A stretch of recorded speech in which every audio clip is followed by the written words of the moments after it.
Hi friends, welcome to my channel. ఈరోజు నేను banana milk shake రెసిపీని మీతో షేర్ చేసుకోవాలనుకుంటున్నాను. ఫస్ట్ 3 బనానాస్ని తీసుకొని చిన్న చిన్న పీసెస్గా స్లైసెస్గా కట్ చేసుకోవాలి. ఆ తర్వాత డ్రై ఫ్రూట్స్ని కూడా చిన్న చిన్న పీసెస్గా చాప్ చేసుకోవాలి. పీసెస్గా కట్ చేసిన బనానా స్లైసెస్ని మిక్సీ జార్లో వేసుకొని 3 స్పూన్స్ షుగర్ యాడ్ చేసుకోవాలి. ఆ తర్వాత 1 గ్లాస్ కాచి చల్లార్చిన పాలను వేసుకుని బ్లెండ్ చేసుకోవాలి.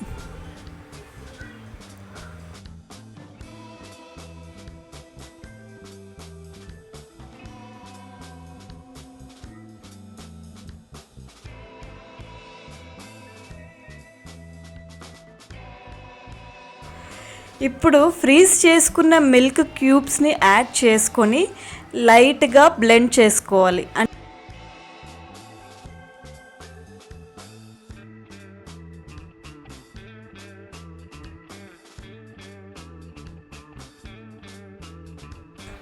ఇప్పుడు మనం చేసుకున్న బనానా మిల్క్ షేక్ని 2 గ్లాసెస్లో వేసుకుని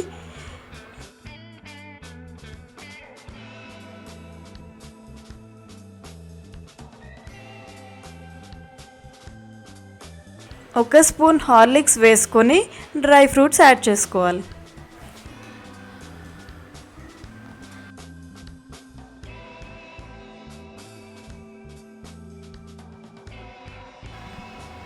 సో ఇప్పుడు మన బనానా మిల్క్ షేక్ రెడీ అయిపోయింది friends. Thank you for watching.